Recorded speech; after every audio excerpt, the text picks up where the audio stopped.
Ron, at this time, we'll call April Kendrick.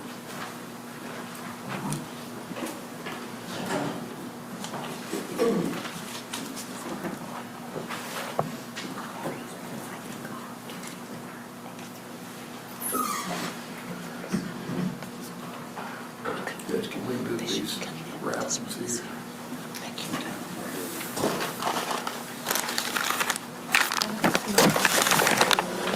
These things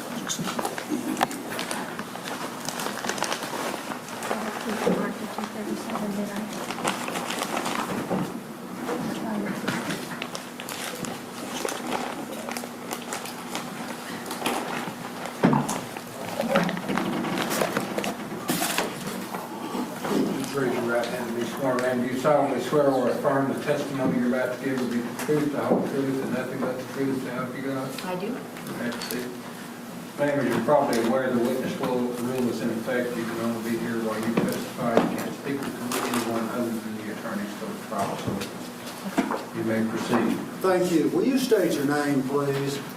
My name is April Kendrick. Last name is spelled Kendrick. How are you employed now? I'm employed at the Southwestern Institute of Forensic Sciences, which is also known as SWIFT's, or the Dallas County Crime Lab.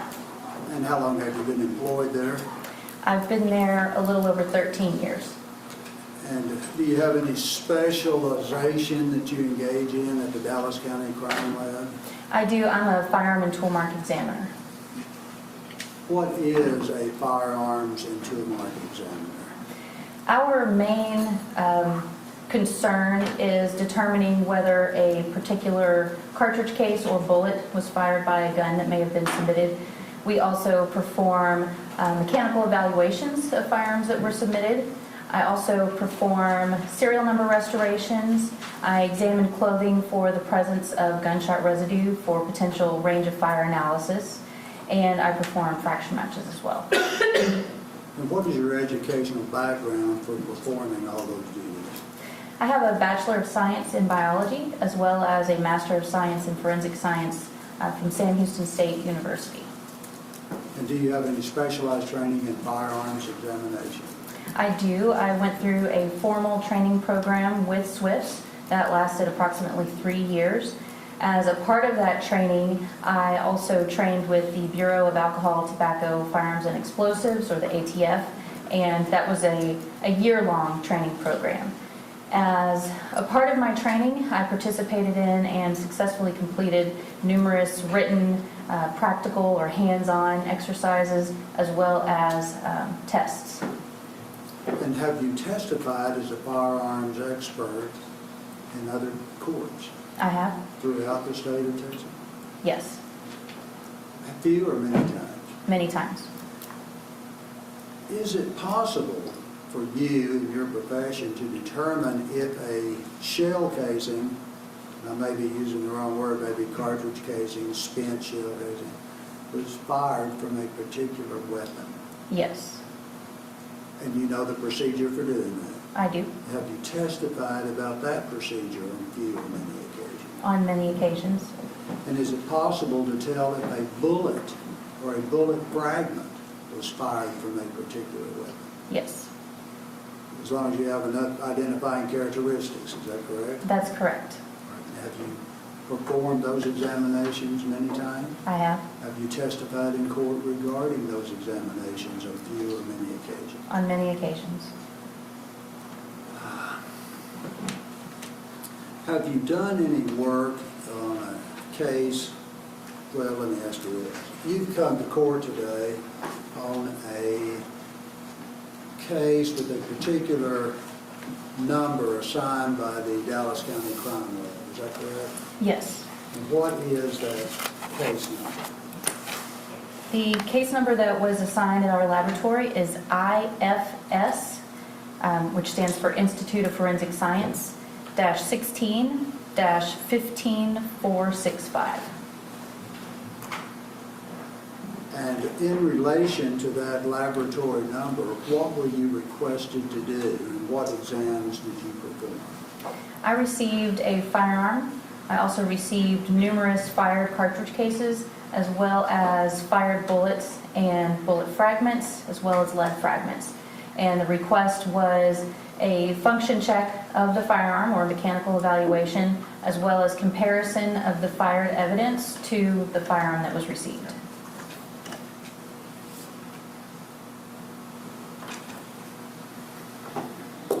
Judge may I approach. Yes, sir.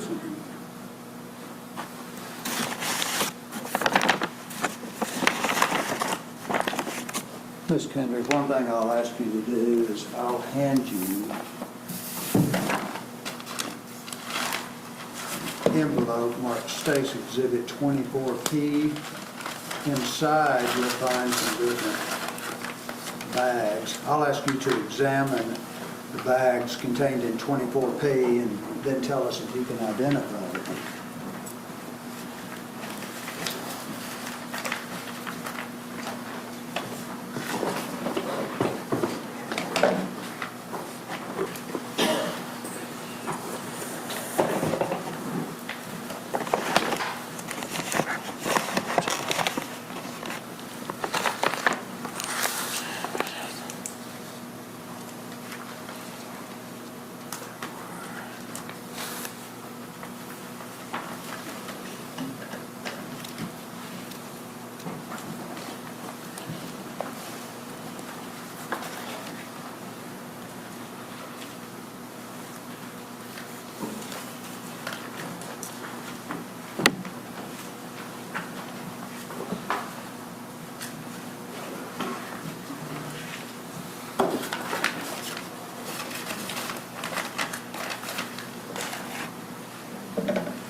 Yes, what is contained in State's Exhibit 24P are 15 manila envelopes, and what I was looking for on the manila envelopes was the case number that was assigned by SWIFT, as well as the item number, my initials, and the date that I opened the packaging. And it appears that there are 15 of the 16 envelopes that I received. And ma'am, what were you asked to do in relation to those exhibits? I was asked to examine the cartridge cases that are contained inside, determine caliber, and compare them, if possible, to test fires from the firearm. And where did you receive those exhibits? How did you get them? I received them from one of the lab's evidence registrars. How does that normally work? If someone in Wichita Falls, do you do work for the Wichita Falls Police Department?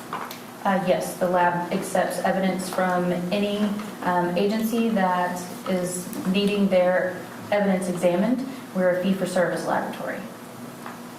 And if the City of Wichita Falls Police Department wanted you to examine evidence, what would they do?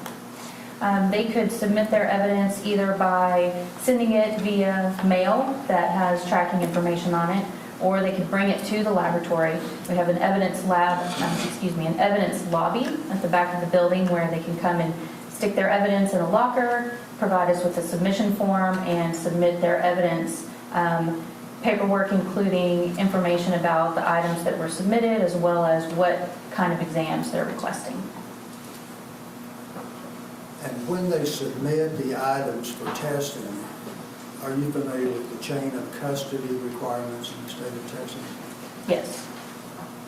How do you get the items once they come to the Dallas crime lab? They're checked in not by you, I take it. No, not by me. What is the procedure for checking them in? Who does it? We have evidence registrars that would take the items out of the locker that they were placed in, or open the mail if it came via mail. They would then search our filing system, our computerized system, to see if the information on the case is additional information, or additional evidence to a case that's already been submitted. If it's not, they will start a new case, because every case has a unique case number in our system. They would log it into the system, give each container or package its own item number, and at that point, they would create what we call a service request in our computer system that notifies each section of the lab that there's evidence here, and you need to evaluate what needs to be done with that evidence. Once we receive a service request in the firearms unit, those are evaluated and it's determined what kind of analyses need to be performed. An analyst would be assigned, and then that analyst makes a request to the evidence registrars and lets them know, hey, I need to pick up items, say 1 through 5 on this case number. The evidence registrar lets you know that it's ready, and then I would go and pick up the evidence from the registrars. And all of those transactions that occur within the laboratory are kept track of via barcodes.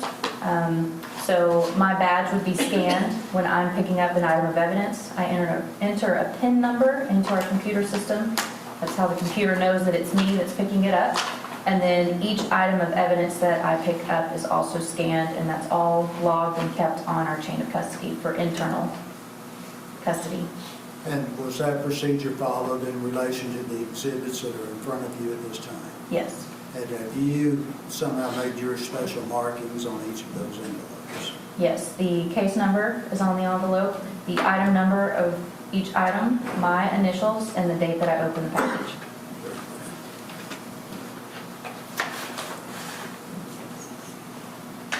Let me also show you what's been marked for identification purposes, coming out of State's Exhibit 59. State's Exhibits 59C, G, A, D, B, H, E, and F. And I'll ask if you can identify these exhibits. Okay, can I tell you, it appears as though there was one envelope that wasn't in State's Exhibit 24P. Okay. And which envelope would that, what would it have contained? It would have contained my item number 8-1-1, and the envelope would have said 8-1. And what would it have been? There would have been a cartridge case in there. Okay. And we'll try to find it. Yeah.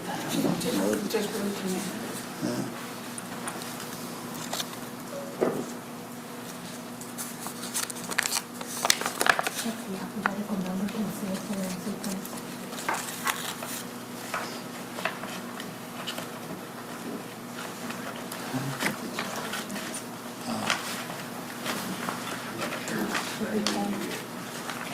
Is it K? Well, let me show you this. This is it. It's State's Exhibit 24Q. Does that solve the mystery? Yes, it does. Have you seen that? I have now.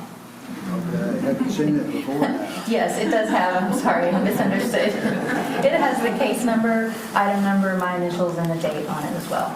And you received that through the same channels or chain of custody as you've already explained for the other exhibits, is that I correct? did. Great, thank you. Have you had an opportunity to examine the other envelopes that I've given to you? I have not yet. All right, I'll ask you to look at those.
I've examined the state's exhibits, 59A,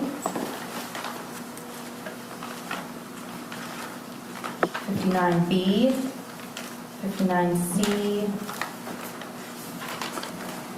59D, 59E, 59F, 59G, and 59H.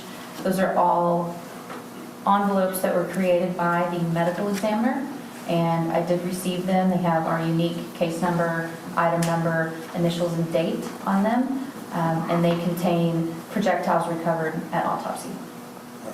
And is the pathology department in the same building that your office is contained in at the Dallas Crime Lab? Yes, the medical examiner's office is in the same building as our office.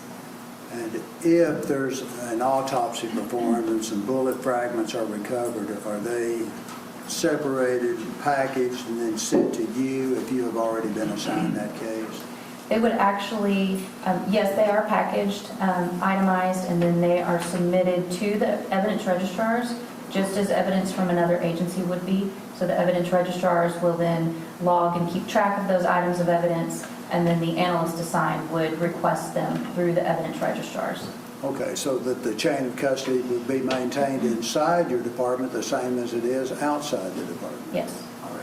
Let me hand you State's Exhibit number 23, and I'll ask if you can identify this.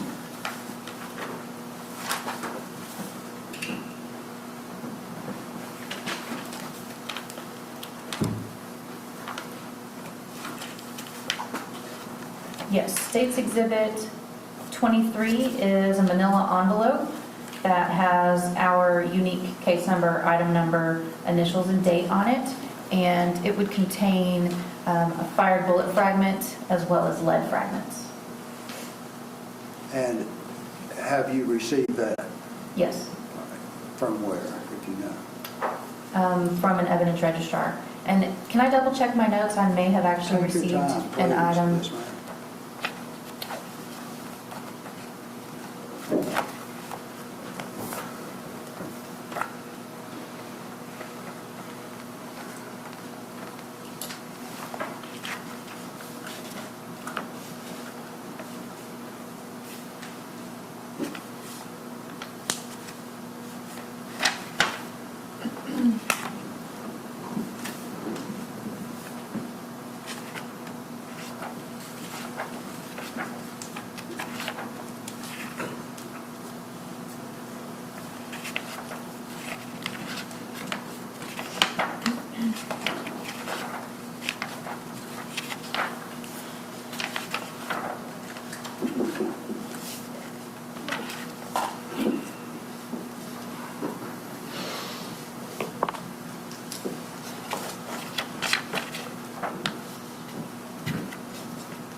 Okay, I did receive all of the items in the case from an evidence registrar. Wanted to be sure that I didn't receive it from another analyst who had already examined it. Let me show you State's Exhibit number 214. I'll ask you to examine this box and its contents and tell us if you can identify.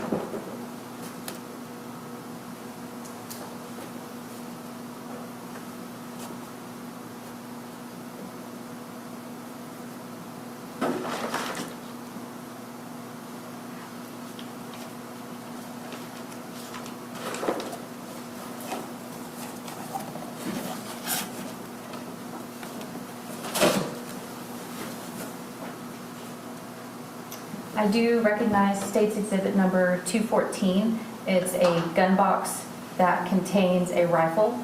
The gun box has our case number, item number, initials, and date on it. And within the gun box, there is a rifle that is the rifle I examined in this case. I recognize it by the case number, item number, initials, and date actually being written on the firearm, as well as the serial number. And that serial number is K as in Kevin, E as in Elliot, 3237695. And there is also a manila envelope within the box that contains the test fires that I created during my analysis.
Now let me show you what's been marked for identification purposes. It states Exhibit 214A. Can you identify that?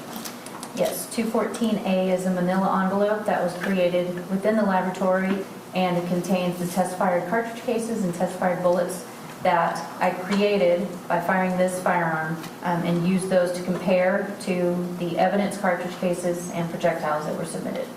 Where did you get the bullets that were test fired? Those were actually cartridges from our lab stock. And what was the purpose of firing those test cartridges? One of the first purposes is it helps determine functionality. So if I can fire cartridges from the firearm, then it's functional. The other purpose would be that those test fires are my standards for comparison. So the markings that are left on the test-fired cartridge cases and the markings that are left on the test-fired bullets were put there by this firearm, and I know that because I just test-fired them. So I use those as standards for comparison to my unknowns, which would be the cartridge cases submitted and the projectiles submitted. So with these items that have been shown you, you performed some tests, is that correct? That's correct. Tests to determine if a weapon fired certain cartridge cases, Yes.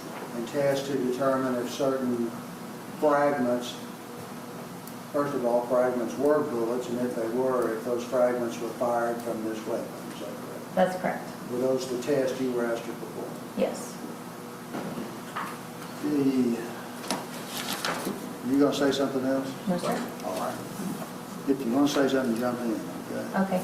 States Exhibit 214B is the gun, is that correct? It is. It has some markings on it. Did you make all the markings on this gun? I did not make all the markings on the gun, no. It has some markings, and it looks like some kind of silver pin or so. Did you make those markings?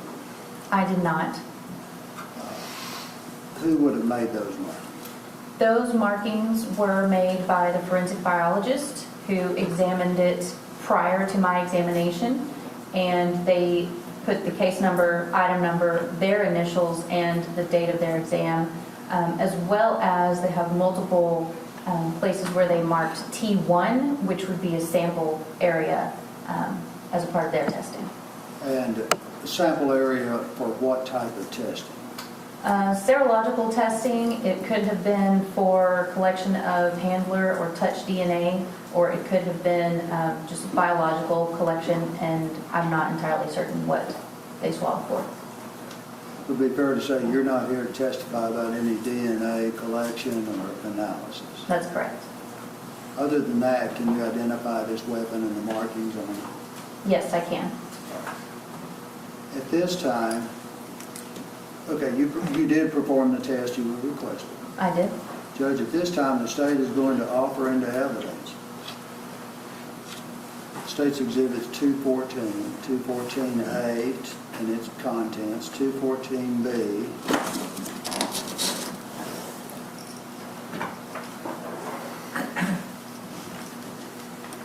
State's Exhibit 23, State's Exhibits 59A, B, C, D, E, F, G, and H.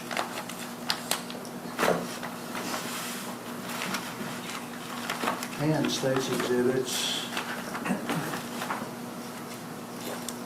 24A,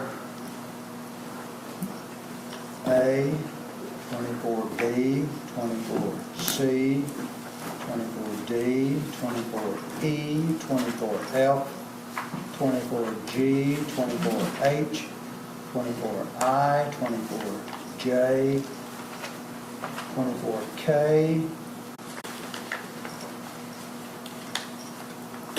24L, 24M, 24N, 24O, 24Q, and 24P, the packaging, and State's Exhibit 24, the envelope. Subject to the court's prior ruling, I have no objection. All right, State's Exhibits 24P and Q are each admitted, as well as 214, 214A, 214B. Also State's Exhibit 23, and then State's Exhibits 24A through O inclusive. Judge, I offer State's Exhibit 23, I thought I had. 23, Yes. it's admitted. It's already admitted. All right, since they're admitted, now, you did run tests on these, is that correct? I did. Let's consider first of all, what do you call them, spent cartridge casings or shell casings? I call them fired cartridge cases or just a cartridge case. And those were contained in these envelopes, 24A through 24Q or something? Yes. And how did you run the test to determine if they were fired from State's Exhibit 214B, the gun in this case? What procedure did you use? Well, to begin, I performed the mechanical evaluation on the firearm to establish that it was functioning properly and that it was safe to fire, because it's important that it's safe to fire if I'm going to be test firing it by hand.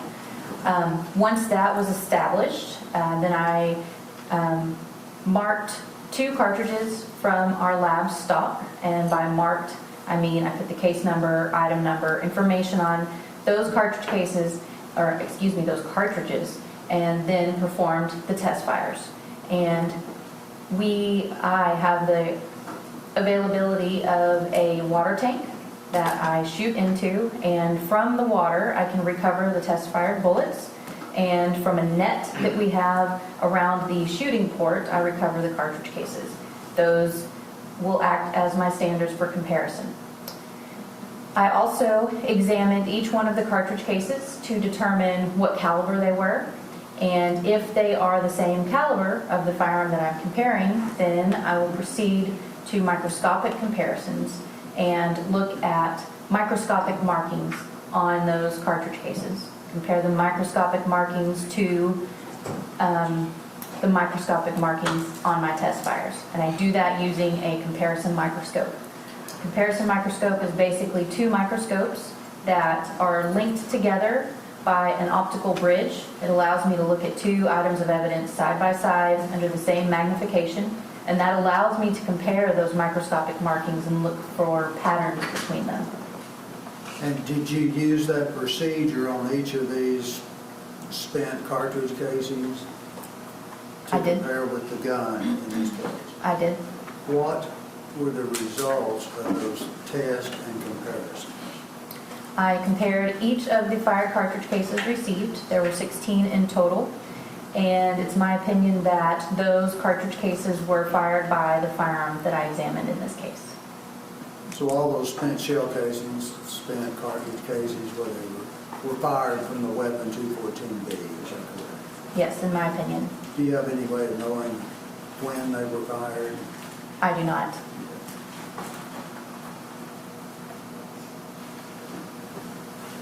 And is it your understanding, and since you're the expert, if you fire 214B, are those shell casings ejected? Or are they Yes. kept within the weapon itself? As long as the firearm is functioning properly, they would be extracted and ejected from the chamber after each pull of the trigger. And since it's been admitted into evidence,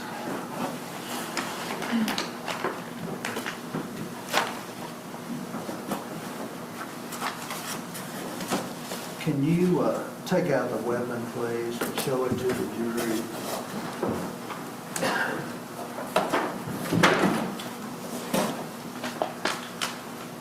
I did check the firearm and it is unloaded, so it's safe. Ma'am, if that weapon were fired, which direction would the shell casings eject? In general, they would come out of the right side of the firearm. Beyond that, we don't do any ejection pattern analysis, so in general, they would come out to the right side. If they were to strike the ground and bounce and roll around, I really can't say anything beyond, they're coming out of the right side of the firearm. Okay, and you said you don't do any ejection analysis. Is each shell casing ejected the same way and the same path? Yes, from the firearm, it's going to take the same path, moving backwards out of the chamber, being held by the extractor, and then ejecting out to the right side. But they're all going to move the same way within the firearm until they leave the firearm. Very good. And once it leaves the firearm, is it subject to all kinds of pulls and twists and pushes, the wind, bouncing, things like that? Yes. So if a vehicle, assume for our purpose, you can sit down, I'm sorry, have a seat, please. I'm going to put the gun back in the box. Yeah, yes, ma'am, good.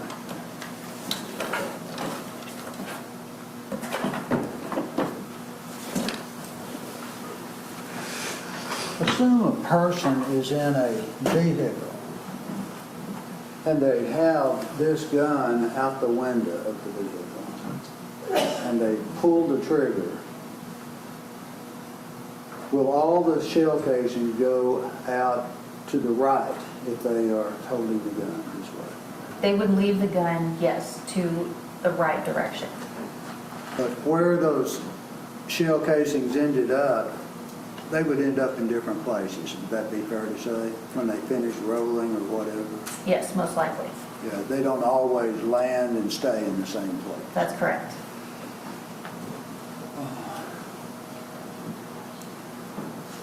And then you were asked to analyze those bullet fragments, is that correct? Yes. Is it possible to tell if a bullet was fired from a particular gun? It is. So you were asked to match those bullet fragments with the weapon in this case to make a determination if any of those fragments were fired from State's Exhibit 214B. Yes. Were you able to determine if any of those fragments were fired from that gun? I was not. There were two, let me check my notes.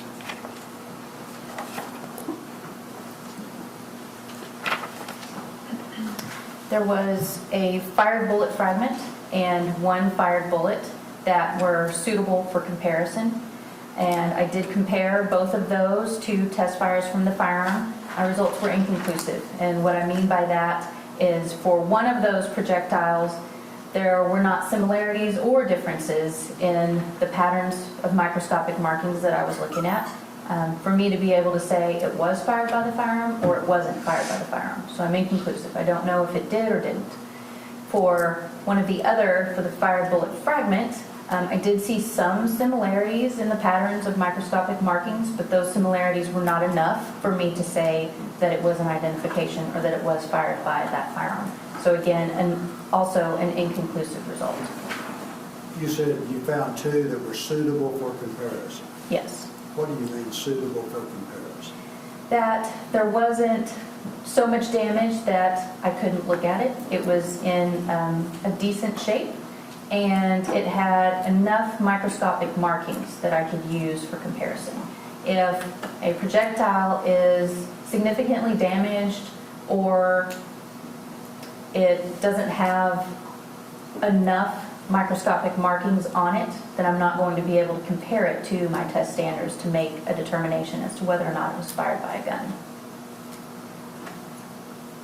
If you cannot make a determination if a particular fragment was fired by a particular weapon, are there some decisions you can make or conclude based on an examination, such as the type or caliber of shell it was?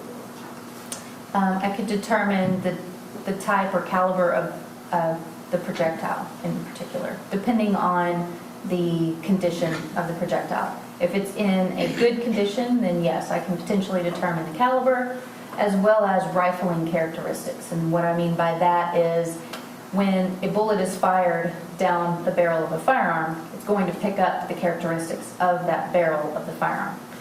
The barrel of the firearm has a series of raised and lowered areas known as lands and grooves, and they either twist to the left or to the right. It's called rifling. The rifling is in the barrel of the firearm to put a spin on the bullet so that when it leaves the muzzle or the end of the gun, it's going to spin, very similar to a football having a spin on it, so that it flies straight. And those lands and grooves within the barrel are basically impressed upon the bullet and leave land and groove impressions. So if the condition of the projectile is a good condition, I can determine caliber, the number of land and groove impressions, the direction of twist, and that would all relate back to the firearm that fired it. And those are known as class characteristics. So the gun would have the same class characteristics as the bullet. Depending on the condition of the bullet, I may be able to determine that information. Considering State's Exhibit 214B, do some guns have a right twist, some a left twist? Or Yes. what was the twist in State's Exhibit 214B?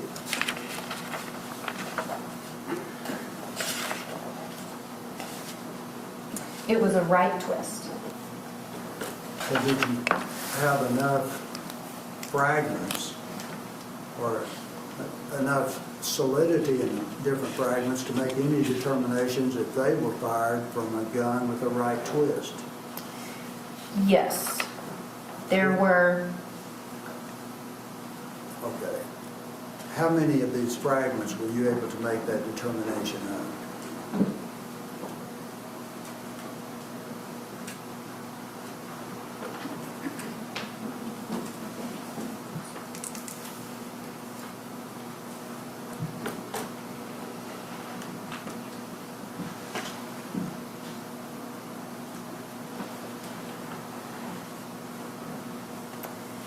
three of the total projectiles that I received, I was able to determine that they had a right twist to their rifling impressions. And which would those have been according to your numbers? Now, your numbers are written on those envelopes, is that correct? Yes, they are. Which of your numbers would you have been able to make a determination as to a right twist? It was my item 5-6-1. On the report, that reads 005-006-001, but it's easier to say 561. So my item 561 had a right twist. My item 57 also was determined to have a right twist. And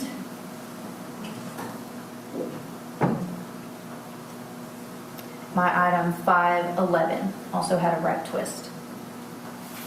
So that was consistent with having been fired from State's Exhibit 214B It's with a right twist. They The firearm has a right twist and the projectiles have a right twist. So they could have been fired by that gun, but there are hundreds of thousands of other guns that also have a right twist. Right. There are many that have a left twist too? Or- Yes. Now, were you able to make any other conclusions regarding those fragments as far as the caliber of weapon, or caliber of projectile? Yes, some of them I was able to determine that they were .22 caliber bullets. And were you able to determine that any of the fragments were of some caliber other than a .22 caliber? Of those that I was able to determine caliber, they were all .22 caliber or consistent with .22 caliber. Beyond that, if I was unable to determine, I don't know what the caliber of those were because they were fragments or they were damaged. Which of your numbers were you able to conclude were fired as .22 caliber projectile? Okay, my item 5-6-1 was .22 caliber. Item 5-7 was .22 caliber. Item 5-5 was consistent with .22 caliber. And what I mean when I say that is I don't have all of the characteristics that I would like to see to definitively say that it was .22 caliber, but there are enough characteristics such as maybe weight or the style, the way that the projectile looked, which is characteristic of a .22 caliber, that I can say it's consistent with .22 caliber. So that's item 5-5. Item 5-9-1 was consistent with .22 caliber. Item 511 was .22 caliber. And item 10-1 was .22 caliber.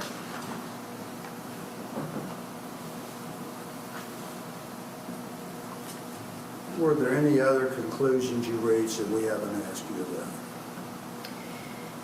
In terms of class characteristics, I was able to determine that some of those projectiles had conventional style rifling, which is the style of rifling that this firearm has. What is conventional style rifling? So there are two basic types of rifling within barrels that you'll find. One is conventional, where those lands and grooves that we talked about earlier have very distinct shoulders. So you can clearly distinguish the land from the groove. They're kind of squared off. The other type of rifling is known as polygonal rifling, and it's more of a flowing transition between lands and grooves. So the distinction between where one land ends and the next groove begins is a little more difficult to establish. So conventional style rifling, I would say, is what you're going to find in the majority of firearms. And this firearm had conventional style rifling, Yes. and you were able to determine some fragments led you to conclude that they were fired with something with conventional style rifling. Yes. Did you come across any fragments that caused you to think they came from some other than conventional style rifling? If I could see the rifling, then I was able to determine that it was conventional. Anything that I didn't establish the rifling type on it, there wasn't any rifling impressions there for me to see to establish one way or the other. Were there any other conclusions you made or reached that we haven't asked you? Of the projectiles and fragments that I did not compare, I determined that those were unsuitable. And the reasons varied. For some of those, they were too damaged. They had some individual characteristics or microscopic markings, but they weren't enough for me to actually perform a comparison. There were other projectiles that simply didn't have the microscopic markings on it at all for me to do a comparison. And you've prepared a report telling us in written form what you testified to, is that correct? That's correct. Judge, may I approve? Yes, sir.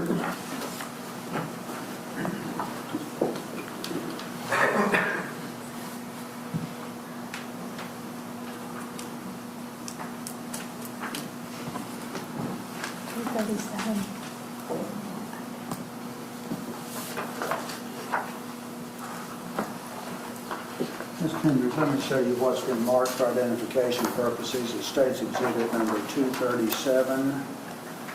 I know you have a copy of your report in front of you. Can you examine states exhibit 237 and tell us if that is a copy of your report, or if that is your report in this case?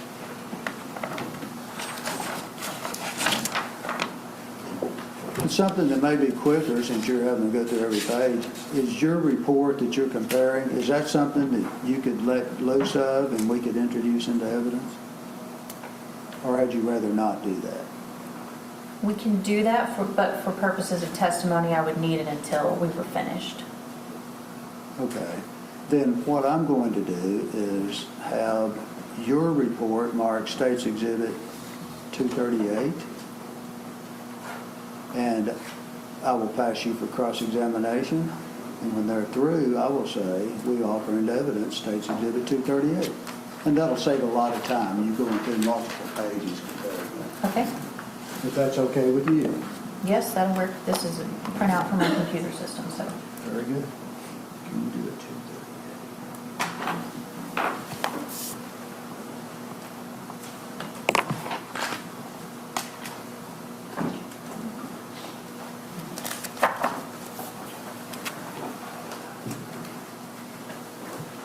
Judgment, let the record reflect, we put an exhibit, sticker 238 on her report that she brought with her. Have you offered that yet? I can't until she's through testifying. But I will pass her for cross-examination at this time. Cross-examination. Thank you, Your Honor. Ms. Kendrick, did I pronounce your name right, I hope? Did you say Kendrick? Yes. Yes, that's correct. My name is David, I represent Kody. I'm going to ask you a few questions about this, if that's okay with you. That's fine. So basically what you described as far as the fired shell casings, is that the correct terminology? I would call them cartridge cases, Thank but you. I know what you mean when you say shell casings. Your fired cartridge case comparison. That's basically microscopic scratches. Is that pretty much an accurate description? Yes, basically. And you put that side, you put the evidence collected side by side with your known cartridge case you fired, and you just compare the scratches, and if they match, Yes. then it's fired from the same gun? In my opinion, yes. If there is enough similarity between the patterns of those microscopic scratches or markings, then I can determine that, yes, they were fired by the same gun. Do you know to what degree of certainty? No, we do not put a certainty on it. There's not really a statistical method for us to weight our conclusions. I will say that in order to determine that something is an identification, in my opinion, there must be enough similarity in those patterns observed that would exceed the similarity that I have observed in what we call known non-matches. So as a part of our training, we examine numerous cartridge cases, numerous bullets, and perform comparisons of things that we know do not go together. They weren't fired by the same gun. And even in those situations, there's still a chance that there's going to be some random agreement of some of the lines in those microscopic markings. What I'm looking for is not just a single line here and there, but I'm looking for patterns of lines and patterns that agree between one being the test fire and the other being the evidence.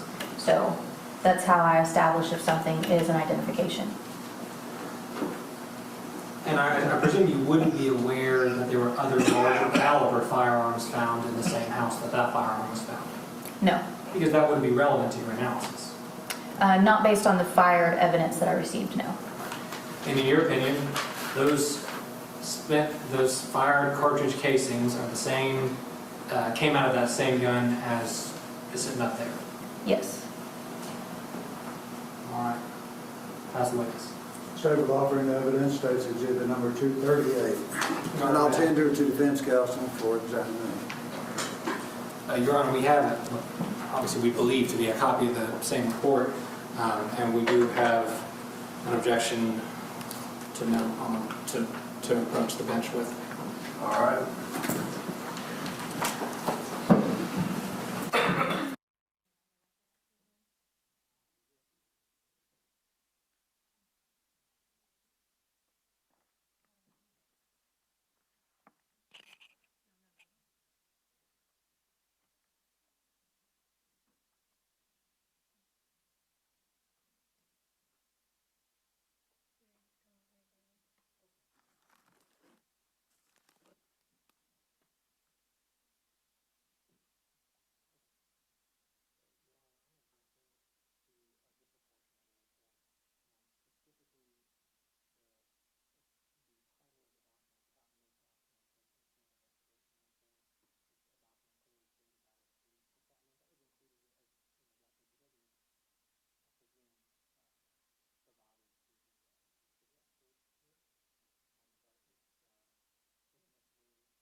see what you've redacted. Yes, Your Honor.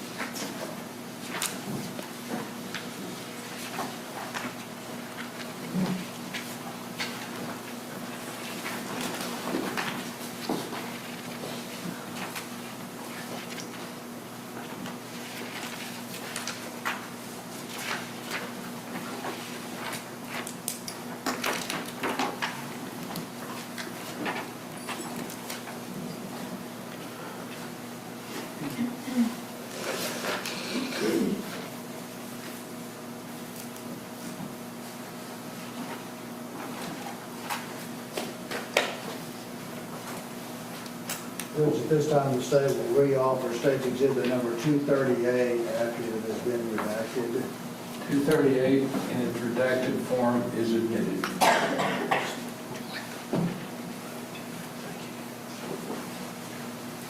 Judge, that's all we have of this witness, unless she leaves. Anything else, Mr. Boston? No, Your Honor. Thank you, ma'am. You may step down and return home. If Thank you're the witness, we'll discuss the case till the trial's over. Yes, Your Honor.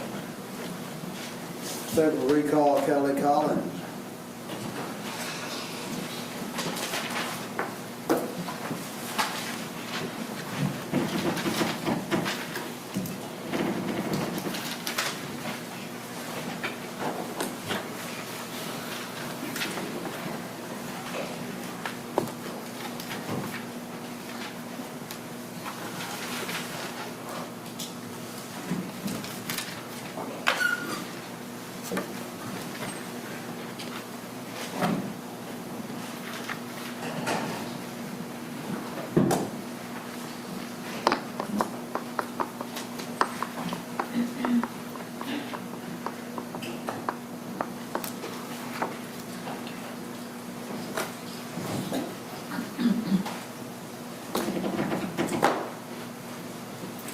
This witness has been sworn.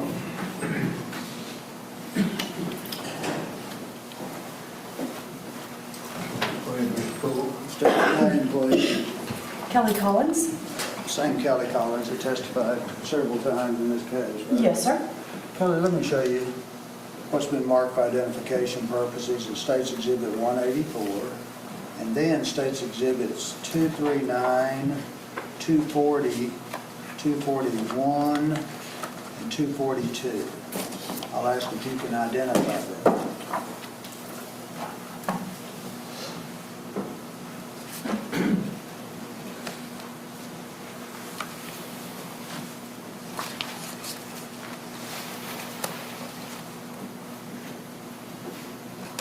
Yes, these are photographs that I took. All right. Do they fairly and accurately depict what you seek to represent by the photographs? Yes. And Kelly, in case you're wondering and amazed, those photographs are not admissible at the last time you testified. Since then, we've been able to introduce some foundation to permit them to be admitted, okay? Okay. Because I'm sure you're wondering about that. At this time, the state will offer into evidence State's Exhibits 239, 240, 241, and 242. I have no objection, Your Honor. I've already reviewed them. State's Exhibits 239 through 242 inclusive or admitted. And may I show them to the jury at this time, Your Honor? Yes, sir. Let me show you State's Exhibit 184. What is that? It's the front of the building containing apartment 179 at the Fountain Gate Apartments. And did you go out there and make some photographs? I did. Do you know when you did that? I believe it was on September the 7th of 2016.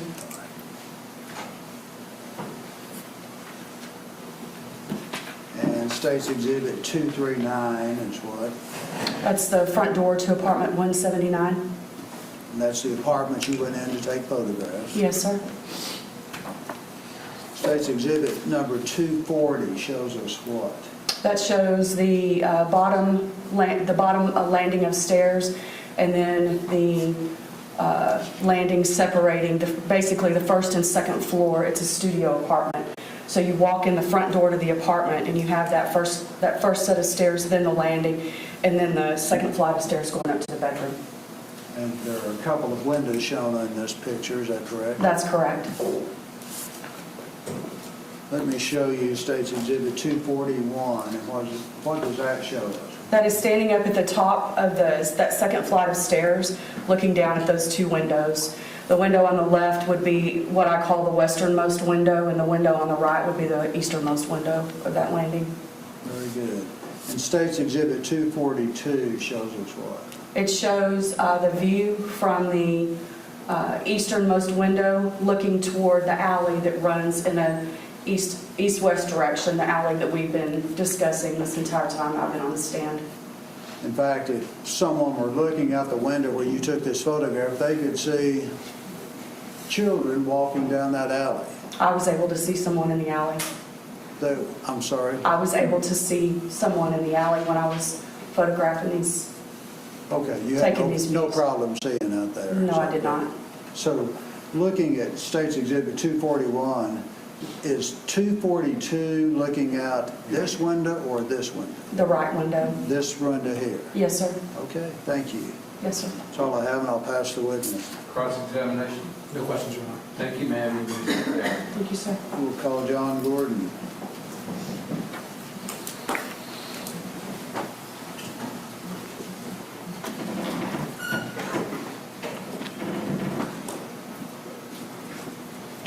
Can we approach and talk about it, Judge? Just a question. Okay. State your name. Officer Gordon. How are you employed, sir? Doing good. Good. How are you employed? With the City of Wichita Falls Police Department How long have you been so employed? for a little over 5 years. And what are your duties or responsibilities with the Wichita Falls Police Department? Currently assigned to the Patrol Division, And what are your duties as a patrol officer? community service, and answering calls for service. If someone calls, I need the police, they say, Officer Gordon, go to the Yes, sir. police station. Do you also do traffic stops, things like that? Yes, sir. Just general police responsibilities out there protecting the public? right? Correct. Now, let me direct your attention back to September 4th, 2016. Did you work on that day? Yes, sir. Was that a Sunday, if you recall? Yes. Directing your attention to around 1 p.m., a little after 1 p.m. Did you get a chance to eat that day? Yes. What shift hours did you work that day? What were you 6:30 at? to 6:30. 6:30 to 6:30? Is that what you said? Yes, sir.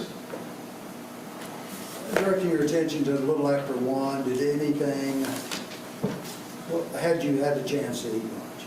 Yes, I just clicked and shower. You just cleared from chow when? Approximately 13 to 20 hours. 13, about 1:20. Yes, sir. And where do you live? Not your specific residential address. What section of Wichita Falls do you live in? Near the stadium. And are the events that occurred in this case kind of close to the stadium? Yes. And when you're talking about the stadium, you're talking about Memorial Stadium in Wichita Falls Yes, sir. that all the high schools use for their high school football game. Correct. Midwestern State uses that for their football game. Yes, sir. After you finished eating at your residence, what did you do to notify I guess you had to notify the department you were going to check out and go eat. Correct. Notify by radio or the computer. And then you notify them when you're going back on duty, correct? Yes, sir. Now, when you finished eating and you said you're going back on duty, where would you have been driving your car? I would have been going northbound on Barnett. On Barnett Road? Yes, sir. Judge, may I approach and get this? Yes, sir. Officer Gordon, let me ask you to step down off that witness stand because I'm going to hold up a map and ask you to explain where you were and what was going on. you'll get down, I'm gonna hold this so the jury can see. Right here. Now, you say you were through eating and you were headed north on Barnett Road. Will you show us, does Barnett Road show up on the plan? Yes, sir. Will you please show us where you Correct.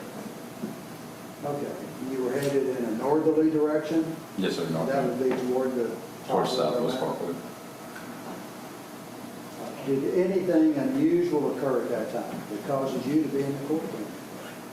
Yes, sir. What happened? We had a call for check suspicious that popped up on our MDT. Okay, we had a call. Who is we? The PD, the police department. All right, if you were a police officer in the city of Wichita Falls, you got that call. Is that correct? Correct. Everybody would be able to see that. And it was for a suspicious person. Is that what you're saying? Yes, sir. At Fountain Gate. A suspicious person at Fountain Gate. Yes, sir. Can you show us Fountain Gate? Fountain Gate's right here. Fountain Gate is an apartment complex. Yes, sir. When you received that call, where were you? Whenever I received that call, I was approximately right in here. Right there, So, around the almost. south entrance to Fountain Gate somewhere? Correct. North. What information did you receive?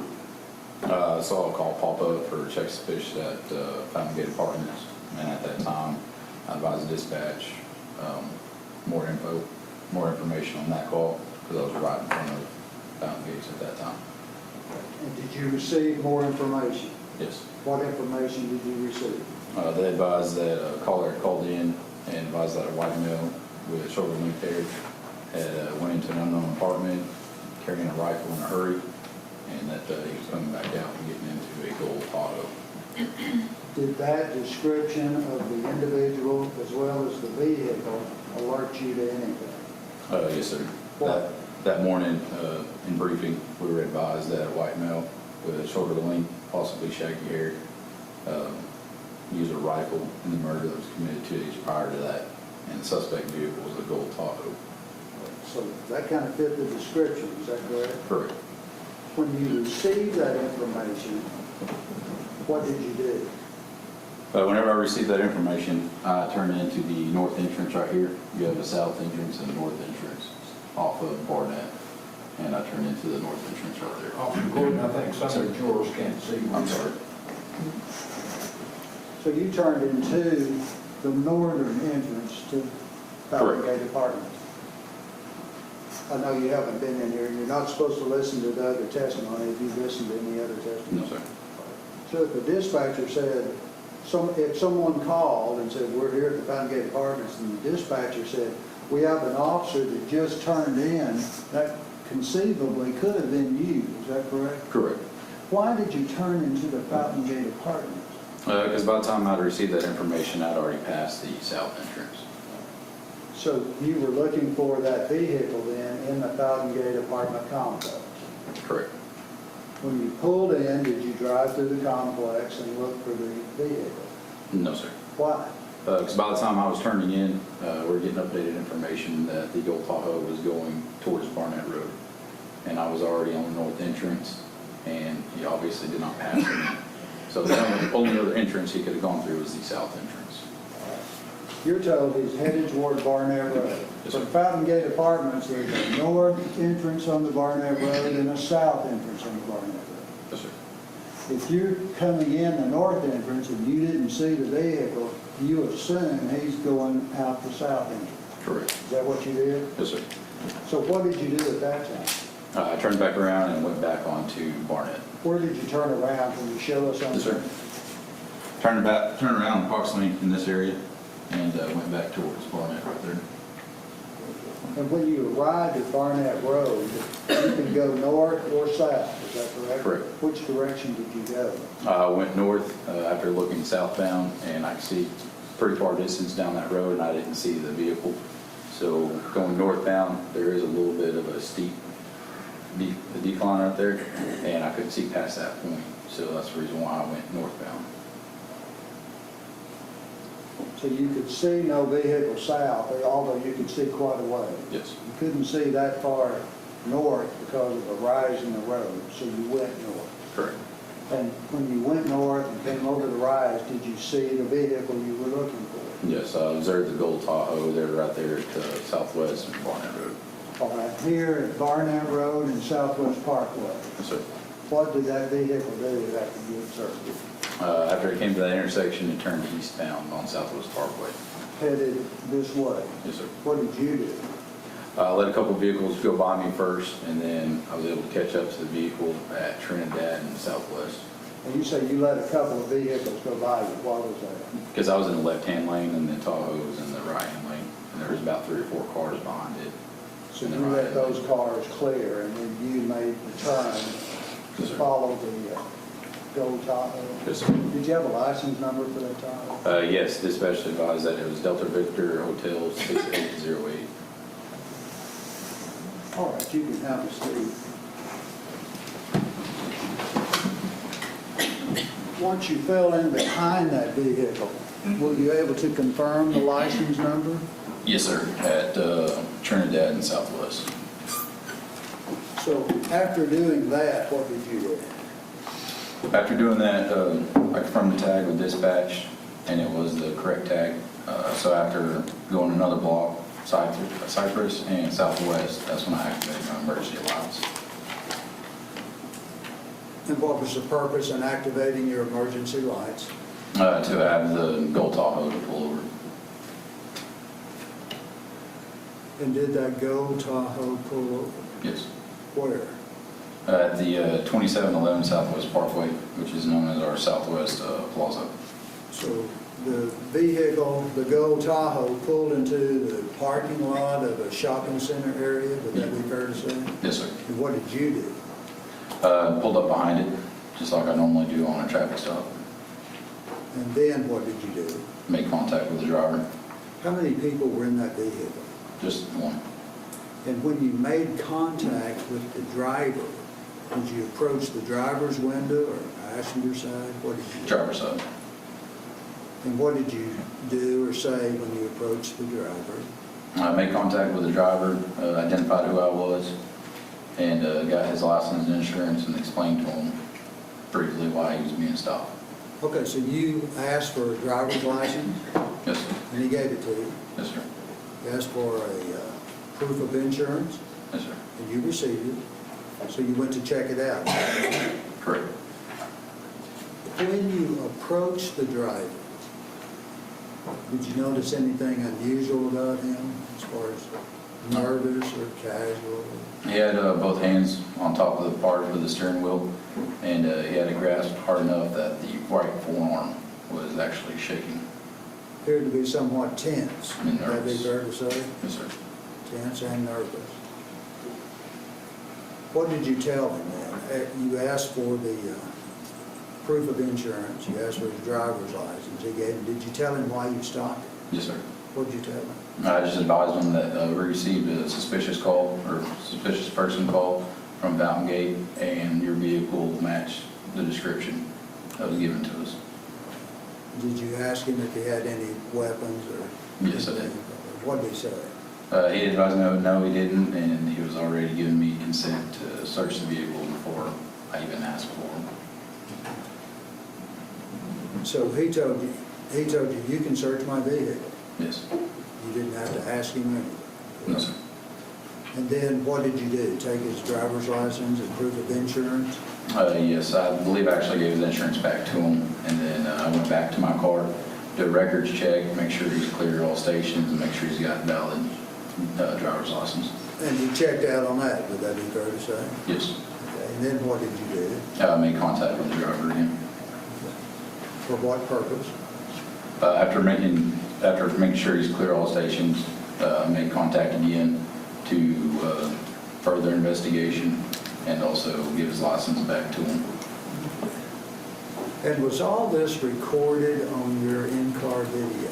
Yes. Is that what you-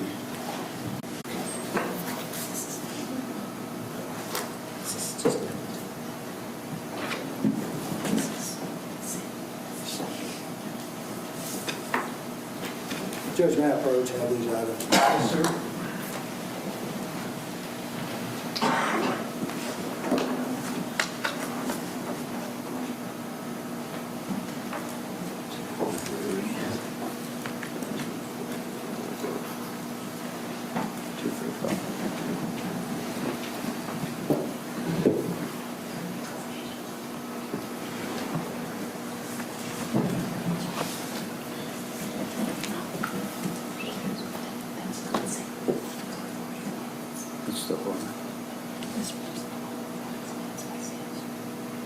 before. Yeah, that's good, thank you.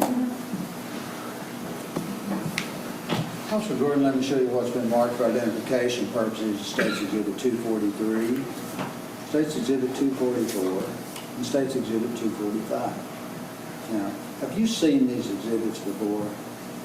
243 being a full copy of the video your car had that day at the stop.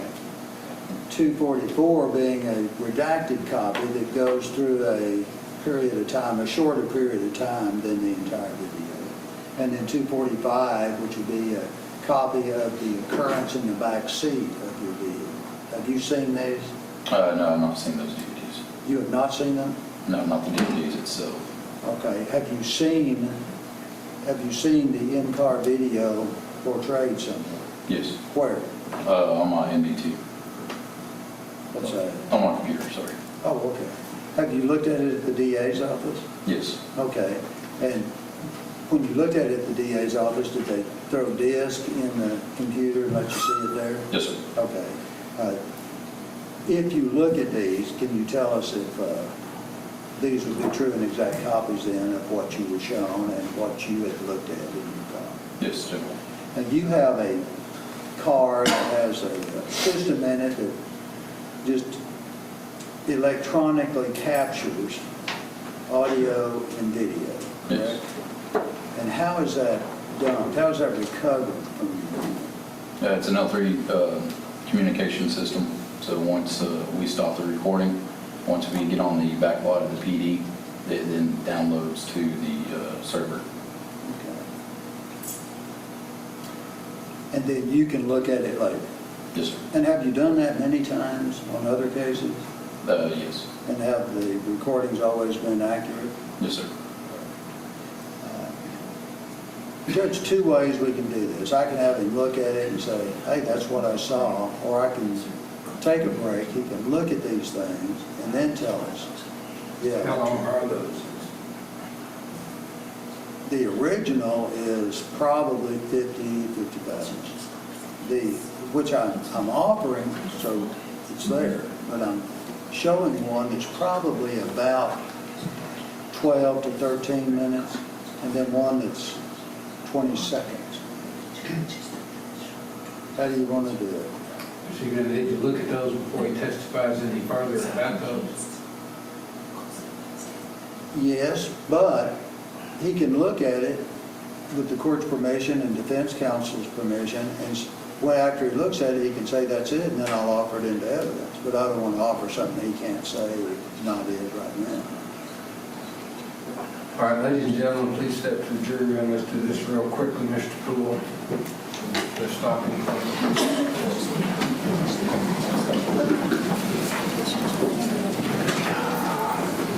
State's Exhibits 244 and 245 are the jury design, is that correct? Correct. And they truly and accurately depict what they seek to represent, which is a conversation as well as audio that occurred out there when you stop the defendant, is that right? Yes, sir. When you stopped the defendant, you approached him and you talked to him, did he appear to respond to your questions appropriately? Yes. Did he relate details about where he had been and even why he had been at his parents' house over there at Fountain Gate? Yes. Did he appear to be responding to any kind of hallucinations or delusions, anything of that nature? No, sir. Did he tell you he was hearing voices No, sir. beside you?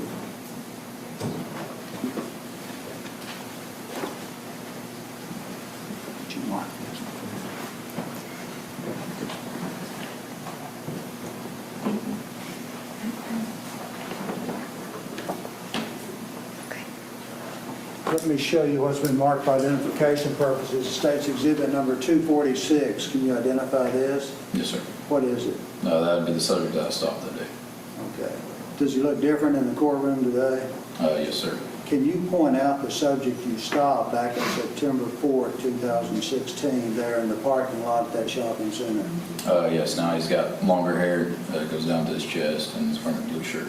All right. Sitting at the table over here? Yes, sir. Your Honor, you let the record reflect this witness has identified the defendant, Kody Lott, in open court. The record will so reflect. And we will offer at this time State's Exhibit number 246. Subject to the court's prior ruling, no objection, Your Honor. It's admitted. May I show it to the jury? Yes, sir. I bet I can.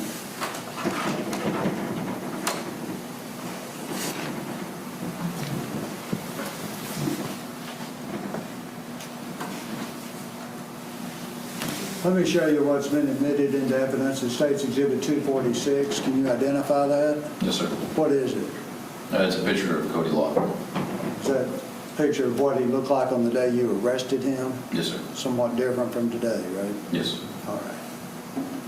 Your Honor, at this time, I will pass the witness for cross-examination. Thank you, Your Honor. Just really briefly, officer. Really briefly, officer, when you approached the vehicle, you said Kody was shaking. Is that accurate? Yes, sir.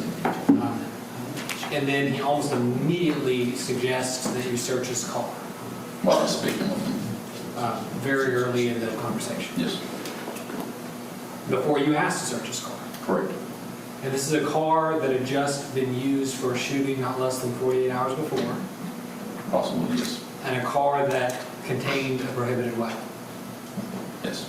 That's the one he just jumped in and said, "You can search my car," Yes. or something along those lines. Yes. Pass the witness. Anything else, Mr. Poole? Yes, Judge, I'm going to show the video. I'm going to admit these into evidence or offer them for evidentiary purposes. And I've got the knuckles he was just asked about, as well as a cell phone. You want to do that now? I'm not going to watch the videos till Monday morning. If you've got things you want to offer as evidence, go ahead. I'm going to offer State's Exhibit 243, 244, and 245. Subject to the court's prior ruling, no objection, Your Honor. They are admitted subject to the court's prior ruling. And we'll show those Monday, Your Honor. When you approach the defendant, you ask him to get out of the car, is that correct? Yes, sir. At that point in Second time. And that was after you looked at his driver's license and his proof of insurance? Correct. You checked him out. Yes, sir. Then you approach and ask him to get out of the car. Why? Why'd you want him out of the car? Because I was getting consent, once again, to search a vehicle. Or did he consent to your search of the vehicle originally? Yes. And then you went and did a driver's license check, approached the vehicle. Did you ask him if he was still consenting to a search of his vehicle? Yes. And was his vehicle searched? Yes, sir. And was anything found in the search of that vehicle? Yes, brass knuckles. Okay. And who found the brass knuckles originally? Officer Robeson. Did Officer Robeson back you up on this case Yes. as far as the stop of the defendant? Yes, sir. And when you received consent to search, did Officer Robeson go to the passenger side of the vehicle? Correct. And you stayed on the driver's side, is that correct? Correct. Did you search on the driver's side? Yes.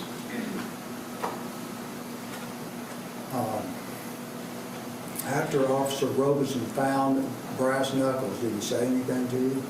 Yes, he advised me where he located. And where were the brass knuckles? Passenger seat, or passenger front, in a black gym bag with red trim. And did he leave those brass knuckles in that bag? Yes. And did you get them out of the bag? Yes, sir. Why? Because I was taking custody of the prohibited weapon.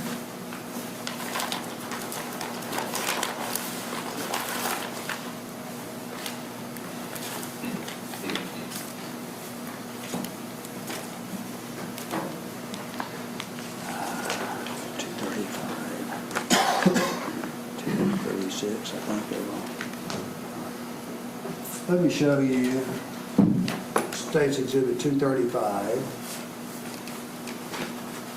a plastic bag, and I'll represent out of that. I took State's Exhibit 236, State's Exhibit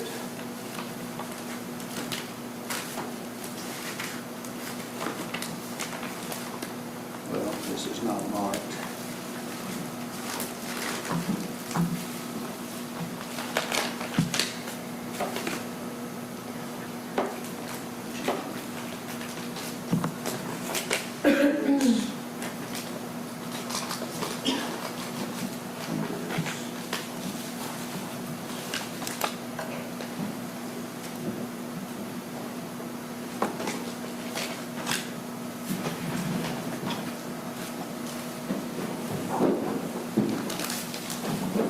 Let me show you what's been marked for identification purposes. Also, it states Exhibit 247. Can you identify this? Yes, sir. What is it?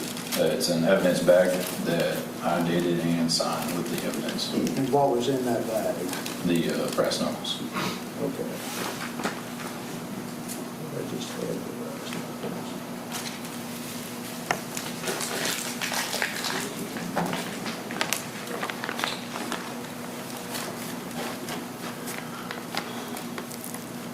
Judge, we just have the brass knuckles, and are they in there? Okay.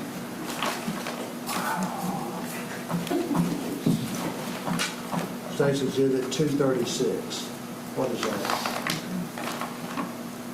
Let me go ahead and open it. Yes.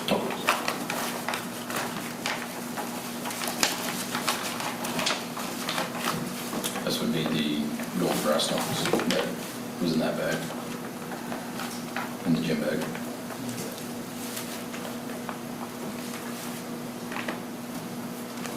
And how can you identify them? They're golden colored, and then also they have a skull on the knuckle part. Judge, at this time, the state will offer into evidence State's Exhibit number 236 and its content. No, subject to the court's prior ruling, no objection, Your Honor. State's Exhibit 236 is admitted. That's what it is.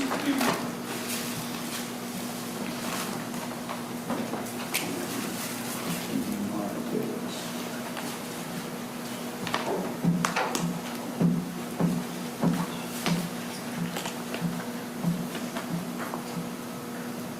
Oh, it's two. Is that amended? Yes, The unit was marked 2. Correct? I think so.